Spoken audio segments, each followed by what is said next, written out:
Assalamualaikum warahmatullahi wabarakatuh.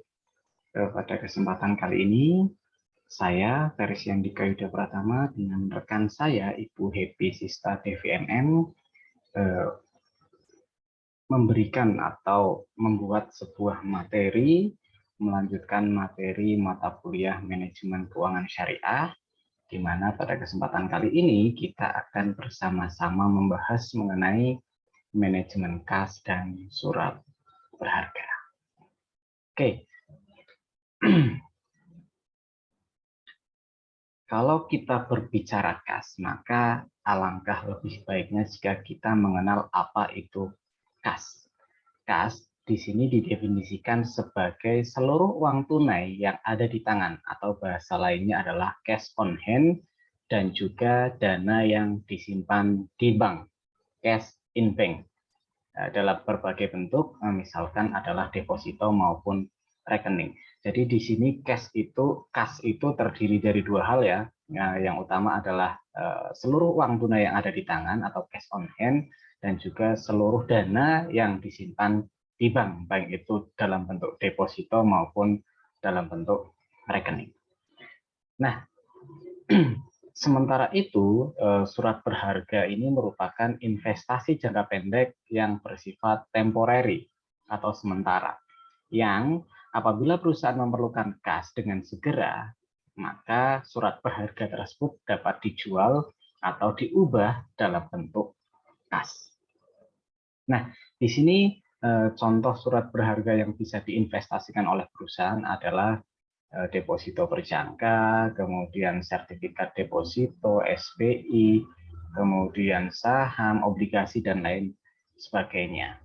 Nah, yang membedakan antara deposito pada investasi setara kas dengan deposito yang ada pada surat berharga adalah deposito pada investasi setara kas jangka waktunya adalah maksimal 3 bulan. Sementara deposito pada surat berharga, deposito berjangka maupun sertifikat deposito, itu nanti jangka waktunya kurang lebih adalah 1 tahun.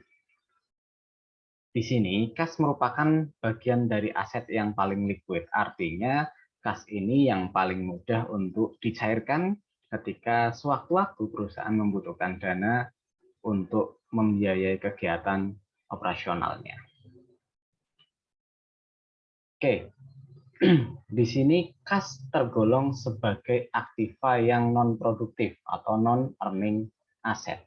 Maksudnya bahwa di sini kas ini akan memberikan nilai keuntungan yang lebih rendah daripada yang lainnya. Di sini, ketika perusahaan memiliki banyak kas, maka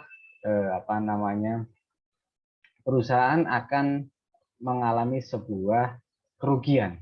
Karena apa? Karena kas ini tadi tergolong sebagai aktiva yang non-produktif. Kas apabila dibiarkan saja atau didiamkan, ini akan membuat perusahaan lebih cenderung mengalami kerugian. Karena harusnya kas-kas tersebut bisa dioptimalkan, bisa digunakan, bisa dibelikan untuk surat berharga dan lain sebagainya, yang notabene itu akan membuat perusahaan akan lebih mendapatkan keuntungan dibandingkan ketika perusahaan hanya menyimpan dalam bentuk kas. Nah, di sini kas itu dibutuhkan oleh perusahaan untuk menjalankan berbagai kegiatan usahanya. Menurut Keynes, di sini ada 3 hal motif dalam memiliki kas. Yang pertama adalah motif transaksi. Motif transaksi di sini biasanya digunakan untuk membayar berbagai transaksi bisnis perusahaan. Jadi di sini kas itu digunakan untuk membayar transaksi bisnis perusahaan, baik itu pembelian bahan baku, pembelian alat, pembelian mesin, dan lain sebagainya, kemudian pembayaran upah, pembayaran gaji karyawan, kemudian pembayaran pajak, pembayaran dividen, dan lain sebagainya. Kemudian motif yang kedua adalah motif berjaga-jaga. Jadi di sini kas digunakan untuk memenuhi kebutuhan kas yang sifatnya tidak terduga di masa mendatang. Misalkan terjadi kecelakaan kerja dan lain sebagainya, sehingga perusahaan membutuhkan kas untuk membiayai efek dari adanya kecelakaan kerja tersebut. Kemudian yang ketiga ada yang namanya motif spekulasi. Motif ini sangat jarang digunakan oleh perusahaan, tetapi motif ini kas itu digunakan untuk memperoleh keuntungan dari adanya peluang karena terjadi perubahan dalam harga. Misalkan penurunan mendadak dari harga bahan mentah, penurunan surat berharga, dan lain sebagainya. Oke, selanjutnya kalau kita berbicara mengenai manajemen kas atau pengelolaan kas, maka identik dengan meminimalkan saldo kas dengan tetap memperhatikan kemampuan perusahaan memenuhi kewajiban keuangannya. Hal ini digunakan untuk menjaga likuiditas perusahaan.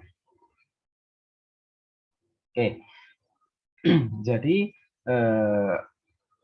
tujuan manajemen kas di sini adalah untuk meminimalkan saldo kas. Dalam artian bahwasanya kita akan mencari saldo kas yang paling optimal, tidak terlalu tinggi dan juga tidak terlalu rendah. Karena apa? Karena tadi ketika kas perusahaan itu terlalu tinggi, sementara tadi kan kas itu merupakan apa namanya aktiva non produktif gitu ya. Dia tidak mendapatkan keuntungan lebih dibandingkan ketika aset-aset perusahaan itu digunakan untuk investasi lainnya, surat berharga maupun yang lainnya. Nah, ketika kas tinggi, maka tadi perusahaan akan kehilangan apa namanya, kehilangan keuntungan lainnya dibandingkan dengan membeli surat berharga ataupun menginvestasikan pada surat berharga. Tetapi ketika perusahaan memiliki kas yang rendah, dia juga akan kesulitan dalam hal likuidasi. Ketika perusahaan sewaktu-waktu membutuhkan dana, dia akan mengalami kesulitan apabila kasnya terlalu rendah. Sehingga di sini tujuan manajemen kas adalah meminimalkan saldo kas di mana kas itu tidak terlalu tinggi, tidak terlalu rendah, atau bahasa lainnya adalah menentukan kas yang optimal.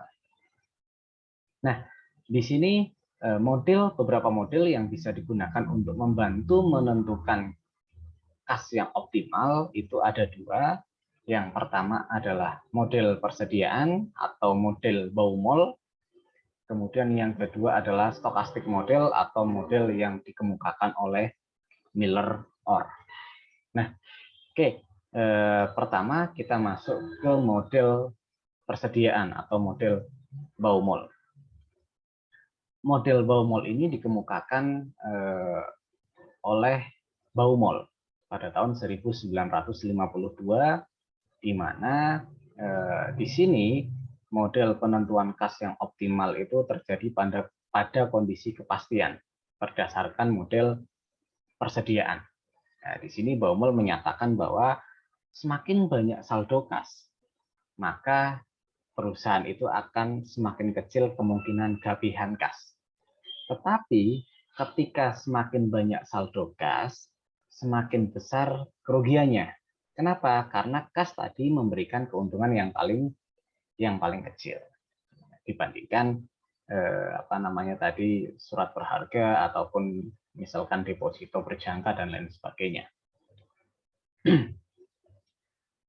Sementara itu, semakin sedikit kas yang dimiliki, berarti semakin besar kemungkinan kehabisan kas. Kalau perusahaan memiliki kas yang sedikit, kemungkinan kehabisan kas itu semakin besar.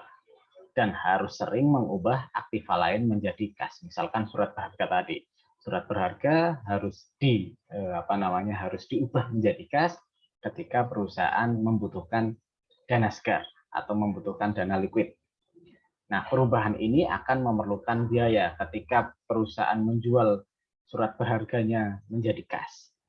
Untuk memenuhi kebutuhan kas perusahaan itu akan terjadi biaya yang namanya nanti biaya transaksi. Nah, sehingga di sini diperlukan adanya keseimbangan berupa saldo kas yang perlu dimiliki. Artinya di sini mencari saldo kas optimalnya itu agar tidak terlalu tinggi ataupun tidak terlalu rendah. Nah, di sini pada model Baumol atau model persediaan, kebutuhan kas perusahaan itu relatif konstan setiap periodenya. Setiap periode akan dipenuhi dengan jalan menjual surat berharga. Jadi ketika perusahaan membutuhkan kas, sementara kasnya menipis, maka di sini perusahaan akan menjual surat berharganya agar menjadi kas. Nah, oleh sebab itu akan timbul dua biaya. Yang pertama adalah biaya berupa biaya transaksi. Biaya transaksi tadi untuk merubah surat berharga menjadi kas. Menjual surat berharga menjadi kas itu membutuhkan biaya transaksi. Kemudian yang kedua ada yang namanya biaya kesempatan, opportunity cost, di mana tadi bunga yang hilang atas investasi pada surat berharga. Ketika surat berharga tadi sudah dijual, artinya misalkan perusahaan itu berinvestasi pada obligasi. Setiap bulannya dia akan mendapatkan kupon atau bunga. Nah, ketika surat berharga atau obligasi tersebut dijual menjadi kas atau saham lah, saham, obligasi dan lain sebagainya dijual menjadi kas, artinya perusahaan kehilangan biaya kesempatan, biaya yang seharusnya dia mendapatkan bunga, karena sudah menjadi kas, dia tidak akan menerima bunga atau kupon dari obligasi tersebut setiap bulannya. Sehingga ada konsep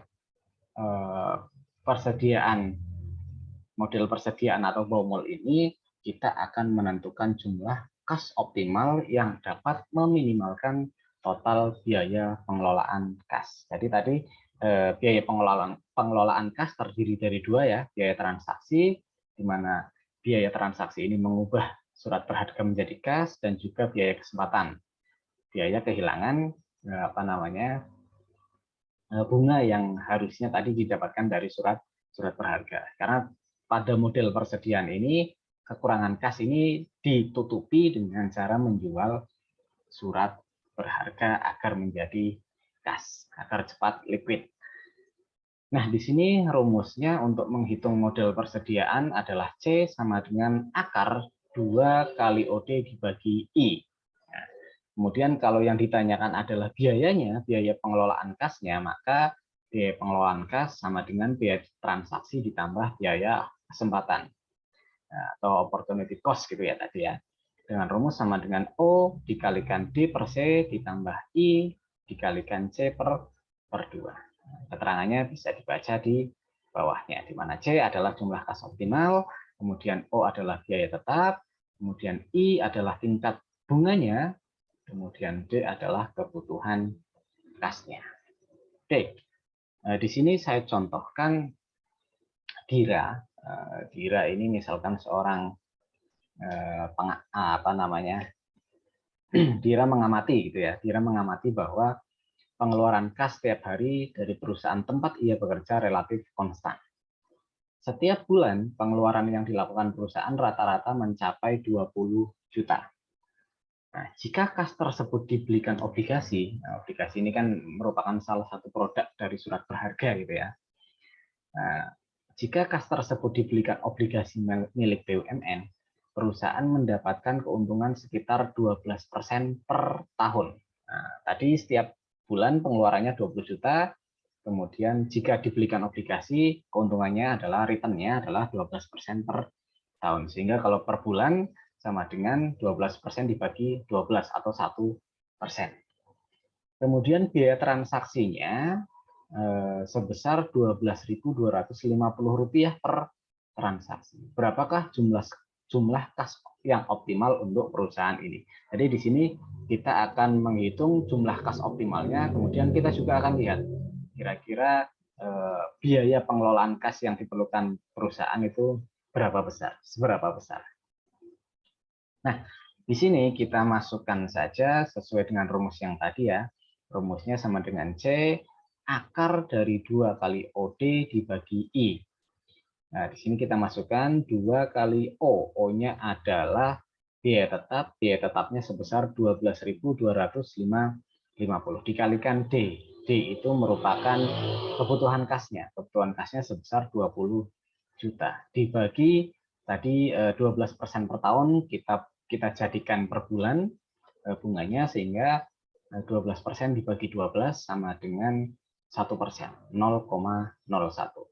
Nah, didapatkan hasil bahwa jumlah kas optimalnya adalah 7 juta.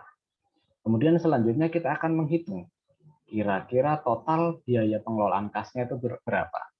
Tadi disebutkan bahwa biaya pengelolaan kas terdiri dari biaya transaksi dan biaya kesempatan.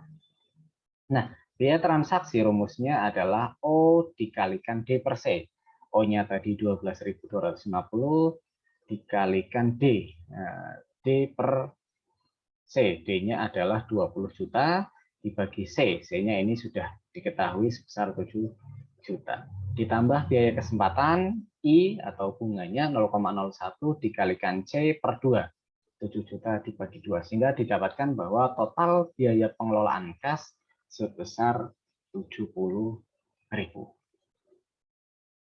Nah, kemudian kita lihat ada beberapa keterbatasan pada model Baumol atau model persediaan. Yang pertama adalah asumsi penggunaan kas yang konstan setiap periodenya, di mana tadi kan disebutkan bahwasanya penggunaan kas konstan setiap periodenya. Padahal dalam kondisi real, pengeluaran kas tidak seluruhnya bisa diprediksi perusahaan. Tidak bisa asumsinya tadi kan konstan. Padahal realnya biasanya penggunaan kas itu tidak konstan, akan berbeda-beda setiap periodenya. Kemudian asumsi yang kedua, keterbatasan model persediaan adalah tidak terdapatnya aliran kas masuk selama periode kebutuhan. Nah, kemudian yang ketiga, tidak mempertimbangkan kemungkinan disediakannya persediaan keamanan. Efek dari tidak terdapatnya aliran kas masuk, sehingga di sini safety stock-nya pun tidak ikut dipertimbangkan. Kemudian yang terakhir, efek sulit menentukan besarnya biaya tetap transaksi karena kas yang digunakan konstan setiap periodenya, kemudian tidak terdapat aliran kas masuk, dan juga tidak mempertimbangkan safety stock, sehingga sulit menentukan besarnya biaya tetap transaksinya.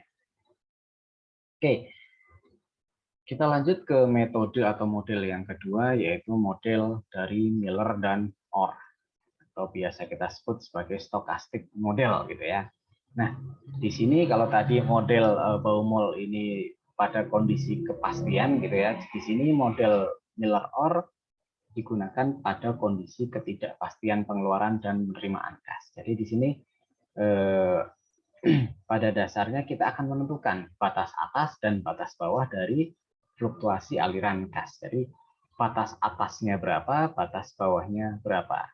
Nah, ketika saldo kas perusahaan mencapai batas atas, maka perusahaan bisa membeli sejumlah surat berharga, sehingga saldo kas perusahaan turun menjadi saldo kas yang diinginkan atau saldo kas optimal.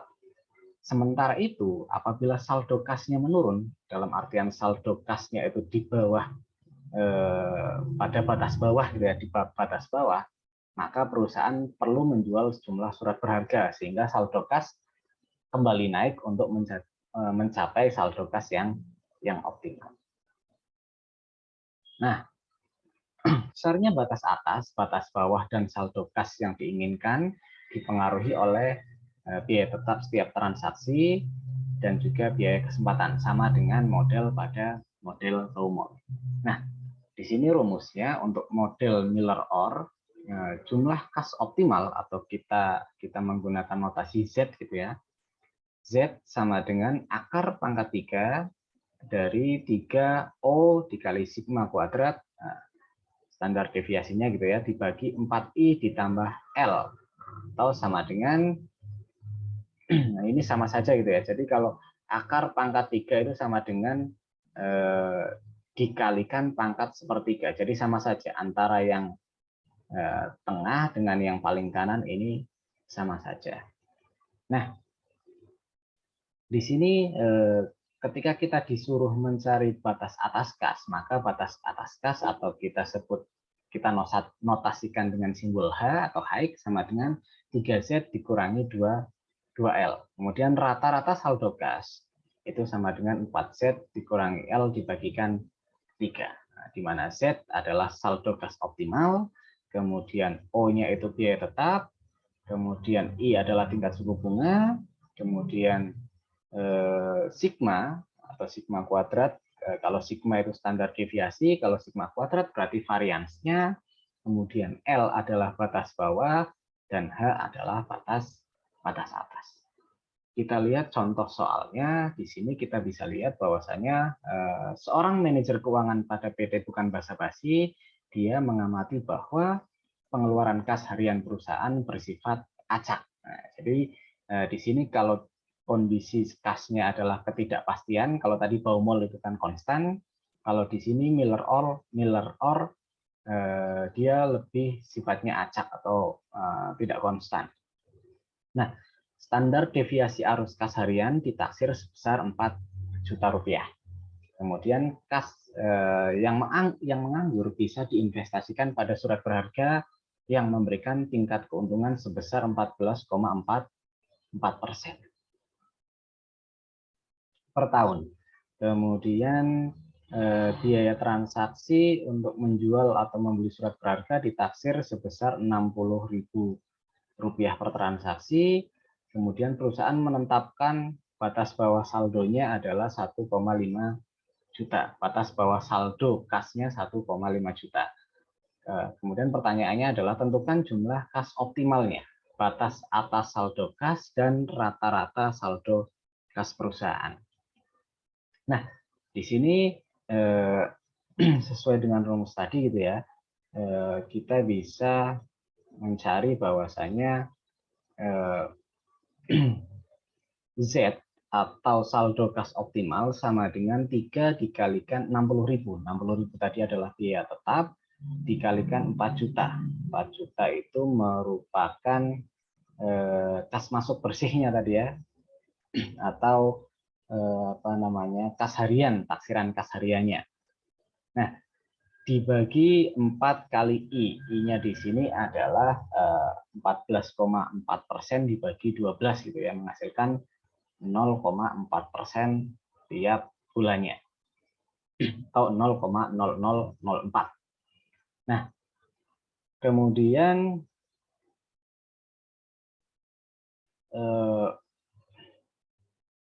ditambahkan dengan L. L di sini adalah saldo batas bawah ya, tadi batas bawahnya tadi kan 1,5 juta. Sehingga di sini didapatkan hasil bahwa kas optimalnya itu sebesar Rp13.664.404. Kemudian kita bisa menghitung saldo kas batas atasnya. Batas atas saldo kasnya atau H-nya sama dengan 3Z dikurangi 2L. 3 dikalikan Z dikurangi 2 kalikan L. Nah, Z-nya kan 13.600.000, kemudian L-nya itu sama dengan 1,5 juta. Sehingga didapatkan hanya sama dengan 37.993.212 atau batas atasnya 37.993 juta. Kemudian batas bawahnya adalah 1,5 juta. Dan kas optimalnya itu sebesar 13.664. Nah, di sini sebentar saya. Oke, di sini ketika perusahaan berada pada kondisi H atau batas atas, kas perusahaan misalkan adalah sekitar 37.993 pada kondisi batas atas gitu ya. Pada kondisi batas atas, maka perusahaan di sini bisa bisa membeli, maksud saya, bisa membeli surat berharga dari kasnya. Nah, jadi di sini kan kalau batas atas artinya kelebihan kas gitu ya. Tadi kan Z-nya atau kas optimalnya 13 juta. Sementara kalau kasnya berada pada kisaran 37 juta atau pada batas atas, maka perusahaan bisa menjual kasnya atau membeli surat berharga melalui kas yang kelebihan tadi, sehingga perusahaan bisa memperoleh keuntungan dibandingkan dia hanya memegang kas. Nah, ketika surat berharga itu kan keuntungannya lebih tinggi daripada perusahaan hanya memegang kas. Karena misalkan kas itu dalam bentuk giro gitu ya. Giro itu bunganya akan lebih rendah dibandingkan bunga obligasi ataupun surat berharga lainnya. Nah, kemudian interpretasinya yang kedua adalah ketika perusahaan memiliki kas 1,5 juta gitu ya, dalam artian pada batas bawah kas, maka perusahaan perlu menjual surat berharganya. Surat berharga yang dimiliki perusahaan dijual sehingga dia akan menuju pada kas yang optimal sebesar 13,66 juta. Jadi interpretasinya seperti itu. Kemudian yang terakhir, investasi dalam surat berharga. Ketika kita berbicara kas dan surat berharga, tadi kan ada korelasi gitu ya, ada hubungan di mana ketika perusahaan membutuhkan dana likuiditas, dana yang likuid, dana cepat gitu, yang cepat atau mudah untuk dicairkan, maka ketika perusahaan tidak memiliki kas, maka perusahaan bisa menjual surat berharganya. Sehingga di sini ketika perusahaan menginvestasikan asetnya dalam surat berharga, perusahaan perlu memahami faktor-faktor yang mempengaruhi pemilihan surat berharga tersebut. Yang pertama ada default risk. Default risk di sini adalah risiko kegagalan, di mana risiko bahwa peminjam tidak mampu untuk membayar bunga dan pokok pinjamannya. Nah, misalkan di sini perusahaan menginvestasikan pada obligasi. Ketika kalau obligasi kan surat hutang gitu ya, perusahaan lain atau pemerintah dan sebagainya, dia mengeluarkan surat hutang, kita memberikan pinjaman. Nah, peminjam tadi ketika dia tidak mampu untuk membayar bunga ataupun pokok pinjamannya, maka kita akan terkena yang namanya default risk. Kemudian yang kedua ada event risk, di mana risiko suatu peristiwa akan meningkatkan risiko kegagalan perusahaan. Di sini contohnya adalah leverage buyout. Kemudian yang ketiga adalah risiko tingkat bunga atau interest risk. Risiko perubahan tingkat suku bunga yang dapat mengakibatkan keuntungan atau return perusahaan menjadi turun. Misalkan tadi perusahaan menginvestasikan kas yang berlebihan ke dalam surat berharga dalam bentuk obligasi gitu ya. Jadi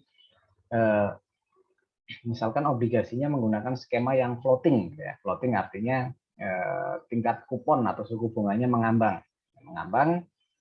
Disesuaikan dengan tingkat SPI gitu ya, sertifikat Bank Indonesia, sehingga di sini ketika suku bunganya turun, maka keuntungan perusahaan juga akan menjadi turun. Yang keempat, resiko inflasi. Tentunya kalau kita berbicara inflasi di sini terkait dengan resiko menurunnya daya beli dari pendapatan yang diperoleh. Nah, tentunya inflasi ini akan berpengaruh terhadap investasi dalam surat berharga. Kemudian yang terakhir ada risiko likuiditas atau marketability risk. Nah, di sini risiko likuiditas adalah risiko surat berharga yang diinvestasikan oleh perusahaan itu tidak dapat dijual dengan harga yang wajar atau mungkin dijual dari harga di bawah harga wajar, sehingga ini akan menyebabkan keuntungan perusahaan akan semakin rendah atau semakin turun. Oke, mungkin itu sedikit yang bisa saya sampaikan terkait materi manajemen kas dan surat berharga. Demikian kurang lebihnya saya beserta Ibu Happy Sista Devi mohon maaf. Terima kasih. Wassalamualaikum warahmatullahi wabarakatuh.